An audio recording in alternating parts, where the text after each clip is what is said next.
मैं आदिवासी क्षेत्र में जब कथा करने जाती हूँ, एक बात आपको बताती हूँ, अन्य क्षेत्रों में और आदिवासी क्षेत्र में इतना फर्क है।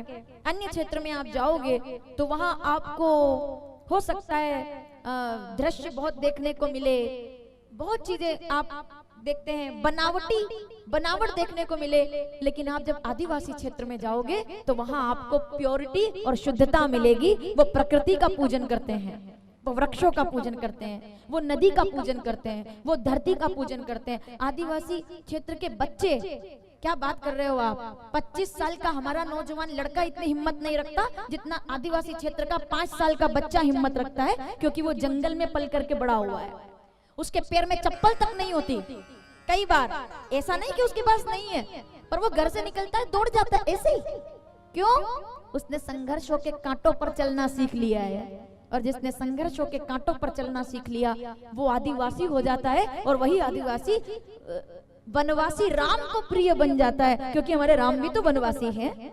मेरे राम जी ने उनको गले लगाया कि इनके पास शुद्धता है, दिखावा नहीं है, बनावटी नहीं है। नहीं पता उनको, नाम है जानू आरती वंदन, नहीं आता आरती वंदना करना। लेकिन मैं क्या करता हूँ, मैं पेड़ के अंदर भगवान को देखता हूँ, मैं वृक्ष के अंदर भगवान को देखता हूँ, मैं प्रकृति के अंदर भगवान को देखता हूँ। इसीलिए मैं सम्मान के साथ एक बार जोरदार ताली बजाइए उन आदिवासियों के लिए, उन वनवासियों के लिए जो जंगल में रहने के बाद भी अपनी परंपरा नहीं छोड़ते, अपना धर्म नहीं छोड़ते, अपना उत्साह नहीं जाने देते। ऐसा भगवान राम कहते हैं कि जो जिनके अंदर आदिवासी मतलब क्या है, जो सृष्टि के आदि से, आज से नहीं, आदि से जो वास कर रहे हैं धरती पर, उनको आदिवासी कहते हैं। आदि से हैं जो, जिन्होंने हर तरह की दुनिया देखी है, जिन्होंने हर तरह का संसार देखा है, जिनने हर तरह का संघर्ष देखा है, जिनने पक्के मकान चाहे ना देखे हो लेकिन पक्की शांति झोपड़ियों के अंदर बनाकर देखी है, उनको आदिवासी कहते हैं।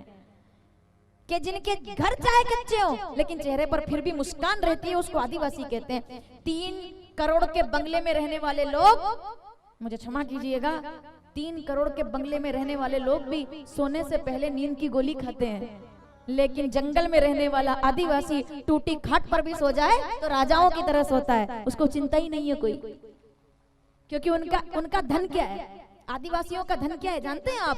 प्रकृति। खायो ना खर्चे, चोर न लूटे, दिन दिन बढ़त सवायो।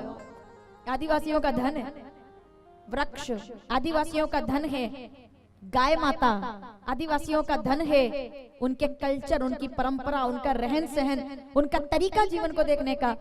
कि जिनके पास बहुत धन है, जरूरी नहीं है कि धन वाले सुखी रहते हैं, अरे अच्छे मन वाले भी सुखी रहते हैं, जिनका मन निर्मल होता है। और ऐसे आदिवासियों के बीच तो राम जी बैठे हैं। केवट कौन है? वनवासी तो है।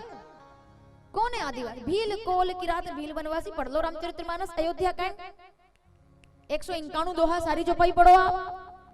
कोल, किरात, भील, वनवासी, सबके बीच में बैठे हैं राम जी, और सबके साथ बैठे हैं। तो किसी ने पूछा, आज तक किसी राजा को नहीं बुलाया आपने, और आदिवासी वनवासी दौड़ दौड़ के आ रहे हैं, क्यों?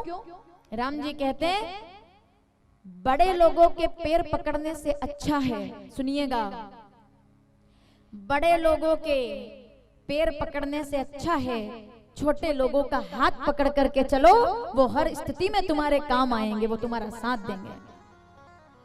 बड़े लोगों में रहोगे तो पैर पकड़ना पड़ेगा, तो भी हमेशा पीछे ही रहोगे, पूछे नहीं जाओगे।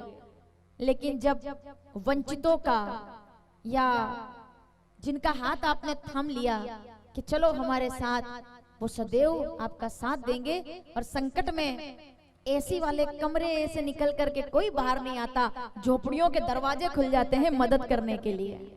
ये हकीकत है, माननी पड़ेगी आपको। एसी वाले कमरों के लोग कभी दरवाजे खोलकर संकट में, इमरजेंसी में बाहर नहीं आते, और झोपड़ी वाले लकड़ियां लेकर आ जाते हैं। क्या हुआ है हमें साथ में? उसको कहते हैं वीरता, उसको कहते हैं मन का बड़ा होना।